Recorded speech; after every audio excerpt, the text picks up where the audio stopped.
ઘણો આનંદ છે કે ગુજરાત વિદ્યાપીઠના આંગણે આ કાર્યક્રમ થઈ રહ્યો છે. આપ સૌનું વિદ્યાપીઠના આ 100મા વર્ષના સંદર્ભમાં પણ સ્વાગત છે.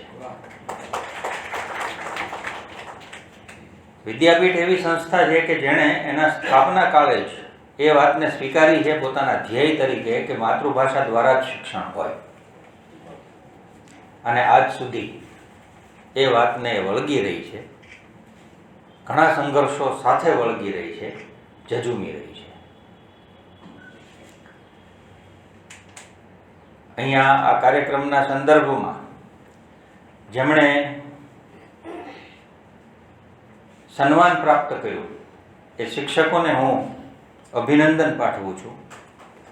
જે કવિઓએ આ કાર્યક્રમને, અભિયાનને મદદ કરવા માટે હાથ લંબાવ્યો છે અને એમણે કાવ્ય પાઠ અહીંયા કર્યો છે, એ સૌનો પણ હું આ પળે આભારી છું કે એમણે માતૃભાષામાં આ રીતે એક સંવર્ધનની કામગીરીમાં આહુતિ આપી છે. કારણ કે સામાન્ય રીતે આપણે એવું માનીને ચાલતા હોઈએ છીએ કે આ માતૃભાષા કે કોઈ પણ ભાષા એની જવાબદારી છે એ સાહિત્ય અને શિક્ષકોની છે. મોટામાં મોટી મુશ્કેલી તો ત્યાં જ છે. હું આ માતૃભાષા અભિયાનનો આરંભ થયો એ સમયે એની સાથે જોડાયેલો હતો, આજેય છું, પણ હવે દેહથી જોડાયેલો નથી. પણ પ્રારંભિક જે મિટિંગો થઈ એનો ઘાટ ઘડાયો એ વખતે આદરણીય પીજી પટેલ, રાસુભાઈ, રવિન્દ્રભાઈ, રાજેન્દ્રભાઈ સૌની સાથે હું પણ હતો અને કેટલીક મિટિંગોમાં મેં કામ પણ કર્યું છે, ભાગ પણ લીધો છે. આપણી આ માન્યતા છે કે ભાષાને બચાવશે કોણ? તો સાહિત્ય બચાવશે, સાહિત્યકારો બચાવશે. અને સાહિત્ય એટલે આપણે અર્થ એ કરીએ છીએ કે જે સર્જાતું સાહિત્ય છે, જે લોકો કવિતા, વાર્તા, નિબંધો લખે છે, એ લોકો બચાવશે. જ્યારે આપણે આપણને બચાવનારો કોઈક બીજું છે એવું માની લઈએ છીએ ત્યારે હંમેશા આપણે આપણા ઉપર જોખમ ઊભું કરીએ છીએ.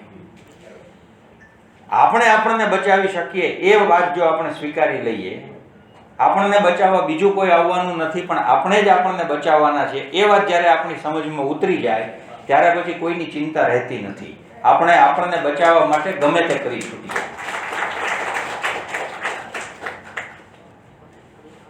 આપણે કેવું માનીને ચાલીએ છીએ? શિક્ષકો ભાષાને બચાવી લેશે. ભાષા એટલે અહીંયા આપણે ગુજરાતી ભાષા કહીએ છીએ. વિદ્યાપીઠ માતૃભાષા કહે છે ત્યારે ગુજરાતી નથી. જે વિદ્યાર્થી ભણવા આવે છે એ વિદ્યાર્થીની માતૃભાષા એ અનેક હોઈ શકે. ભારતમાં ઘણી બધી ભાષાઓ છે અને અહીંયા આપણે બેઠા છીએ એની સામે જ એક બીજું મકાન છે, ભારતીય ભાષા સંસ્કૃતિ સંસ્થાન. એમાં ભારતની અનેક ભાષાઓ શીખવાય છે, વિદેશની ઘણી બધી ભાષાઓ શીખવાય છે. અત્યારે સૌથી વધુ સંખ્યા એમાં સંસ્કૃત અને જર્મની ભાષાના વિદ્યાર્થીઓની છે. ભાષાને બચાવશે કોણ? તો ભાષાના શિક્ષકો. એક વખત મેં એક લેખ લખ્યો હતો કે માતૃભાષાનું શિક્ષણ કોની જવાબદારી? આપણે ગુજરાતી ભાષા એમ કહીએ છીએ તો ગુજરાતી શીખવે કોણ? ગુજરાતીને શીખવનારા કોણ? તો આપણે તરત જવાબ આપીએ છીએ ગુજરાતી ભાષાના શિક્ષકો. કોઈ વ્યક્તિ ભાષા શીખે છે ત્યારે એ માત્ર શિક્ષક પાસેથી શીખે છે અને એ ભાષા શિક્ષક પાસેથી શીખે છે. પ્રત્યેક વ્યક્તિ ભાષાના શિક્ષક જ છે. આ હું બોલું છું અને મારું બોલાયેલું સાંભળીને બીજાઓ ભાષા શીખે છે. મારી જવાબદારી છે કે હું સાચું બોલું, કારણ કે મારામાંથી મને ખબર નથી કે મને સાંભળીને કોઈ શીખી રહ્યું છે. મારી જવાબદારી છે કે જો એવું કોઈ શીખનાર સામે હશે તો એ ખોટું ન શીખી જાય, અને એટલે મારે મારી જવાબદારીપૂર્વક ભાષાને સાચી રીતે રજૂ કરવાની છે. ગુજરાતીના શિક્ષકને કહેવામાં આવે કે તમારી જવાબદારી છે ગુજરાતી શીખવવાની, તો ગુજરાતી સિવાયના વિષયો જે શાળાઓમાં શીખવાય છે, ગુજરાતી માધ્યમની શાળાઓમાં, એ વિદ્યાર્થીઓ એ વિષયો કઈ ભાષામાં શીખે છે? તો વિજ્ઞાનના શિક્ષકની જવાબદારી ગુજરાતીની છે, સમાજ વિદ્યાના શિક્ષકની જવાબદારી ગુજરાતી ભાષા શીખવવાની છે. અને વિજ્ઞાનના શિક્ષક જ્યારે એમ કહે કે હું તો વિજ્ઞાનનો કે હું તો ગુજરાતીનો નથી ને ગણિતનો છું અને મને આ ભાષાની સાથે આવી બધી માથાકૂટ ગમતી નથી, હું જે એક શબ્દ લખું એમાં જોડણીનું ધ્યાન હું ન રાખું, હું તો વિજ્ઞાનમાં કામ કરું છું, ગણિતમાં કામ કરું છું, ત્યારે એ પોતાની માતૃભાષાને નુકસાન કરી રહ્યો છે. મીનુબેન અહીં બેઠા છે, એમને શું ભાષા સાથે લેવા દેવા છે? ભાષાની એમની જે પ્રવૃત્તિઓ છે એમાં જેને આપણે ભાષા કહીએ છીએ, ગુજરાતી ભાષા, એને નહિવત એવું સ્થાન છે. એમના અસીલો આવીને એમની પાસે જે ભાષામાં રજૂઆત કરે છે એ ભાષામાં એ સાંભળે છે ને એમણે તો બીજી એક ભાષામાં ત્યાં રજૂ કરવાનું છે.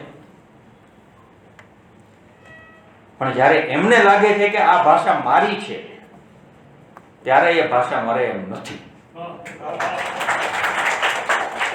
મારે શીખવવું એ મારી જવાબદારી છે અને હું શિક્ષક નથી, પણ મારી જવાબદારી છે. આ વાત આપણે સ્વીકારવાની છે. ઘરે માતા પિતા જ્યારે એ શીખવે છે ત્યારે એ ભાષા શીખાય છે. માતૃભાષામાં માતૃ શબ્દને આપણે શું કામ અવગણીએ છીએ? એ માતાએ શીખવવાની ભાષા છે, માતા પાસેથી મળતી ભાષા છે અને માતા જ જ્યારે એ શીખવવાનું બંધ કરી દે છે ત્યારે જોખમ ઊભું થાય છે. આપણા વાંચનને આપણે ધ્યાનમાં રાખીને વાંચે ગુજરાત જેવા અભિયાનો પણ ચલાવ્યા છે, પણ આપણે વાંચન વિશે સભાન કેટલા થયા છીએ? આપણા ઘરમાં રોજ એક અખબાર આવતું હોય છે, ઓછામાં ઓછું એક અખબાર આવે છે, અને એ જો ગુજરાતી અખબાર હોય તો એ ગુજરાતી અખબારમાં આવતી ભાષામાં કેટલી ભૂલો છે આપણે ક્યારે તારવી છે? કેટલીય એવી ભૂલો છે કે જે ભૂલોને આપણે સાચી છે એમ માનીને વાપરતા થઈ ગયા છીએ. મારી પાસે તો વિદ્યાર્થીઓ લખીને લાવે છે અને ત્યારે મારે એને કહેવું પડે છે કે અહીંયા આ શબ્દ ખોટો લખ્યો છે, ત્યારે કહે છે છાપામાં તો એમ જ આવે છે. એટલે કે એણે સ્વીકારી લીધું છે. તમે જો આવવાના હોવ તો એમાં વ ક્યાંથી આવ્યો? પણ દિવ્ય ભાસ્કરમાં હું વર્ષોથી વાંચું છું, એમાં વ જ લખાય છે, હોવ. અને લોકોએ સ્વીકારી લીધું કે આ શબ્દ છે. એ વિદ્યાર્થીઓ બોલતા થઈ ગયા, વિદ્યાર્થીઓ લખતા થઈ ગયા. પુખ્ત વિદ્યાર્થીઓ છે. હું તો એમએડમાં ભણાવું છું, પીએચડીમાં ભણાવું છું. કોઈએ ક્યારેય અખબારને એક પત્ર પણ લખ્યો કે તમે આ ભાષામાં ભૂલો કરો છો એ અમને નડે છે? ગુજરાતી ટેલિવિઝન ચેનલ્સ જેટલી ચાલે છે એ બધી કેપ્શન મૂકે છે. તમે જરા ધ્યાનથી જુઓ, ભાગ્યે જ કોઈ કેપ્શન સાચું હોય છે. એમાં પુષ્કળ ભૂલો હોય છે એમ કહેવું તો ખોટું છે. ભાગ્યે જ કોઈ કેપ્શન સાચું હોય છે, એટલી ભૂલો એમાં છે.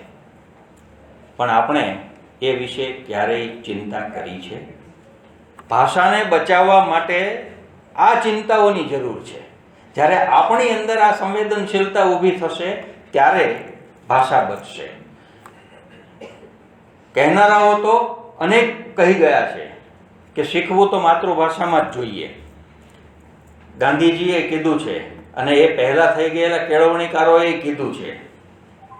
ભારતીય શિક્ષણકારોએ જ્યારે આ વાત કરી છે ત્યારે આપણને હજી એમ લાગે કે કંઈ કદાચ નબળું હોઈ શકે, કારણ કે આપણે પેલા ટેવાઈ ગયા છીએ, પરદેશથી આવે તો સ્વીકારીએ.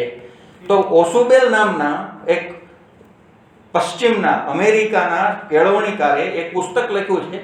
પુસ્તકનું નામ છે સ્કૂલ લર્નિંગ, અને એમાં એણે ભાષાના શિક્ષણની વાત લખી છે ને એમાં બહુ સ્પષ્ટ લખ્યું છે 281 પાના ઉપર કે કોઈ પણ શિક્ષણની માતૃભાષા એ જ માધ્યમ હોઈ શકે. અને એમાં એણે દાવો કર્યો છે, એ મનોવિજ્ઞાની છે, એણે પોતાની થિયરી આપી છે, the theory of meaningful learning. અમારા શિક્ષણના વિદ્યાર્થીઓ તો એ ભણે છે. The theory of meaningful learning, અર્થપૂર્ણ અધ્યયનનો સિદ્ધાંત છે એનો. જગવિખ્યાત મનોવિજ્ઞાની છે. એણે કીધું કે કોઈ એક ભાષા કોઈ એક વ્યક્તિને આવડતી હોય અને એ ભાષા જો એને સારી રીતે આવડતી હોય તો જગતની બીજી કોઈ પણ ભાષા આસાનીથી શીખી શકાય છે.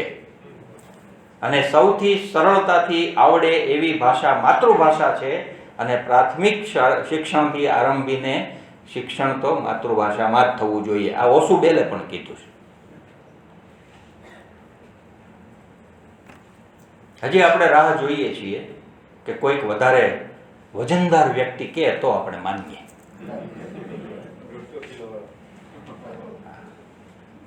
આવશે કોઈક. ભવભૂતિએ કીધું છે કે દુનિયામાં લોકો આવવાના જ છે. બીજી એક વાત જે હું આરંભની મિટિંગોમાં પણ કહી ચૂક્યો છું, એ અહીંયા પણ મારે કહેવી છે. મનોવિજ્ઞાનમાં એક વાત આવે છે કે બાળકને કશુંક ન વર્તે એવું તમે ઈચ્છતા હો તો એવું વર્તવાનું નથી એવું કહેવું જ નહીં. ના પાડવાની ના પાડી છે મનોવિજ્ઞાને.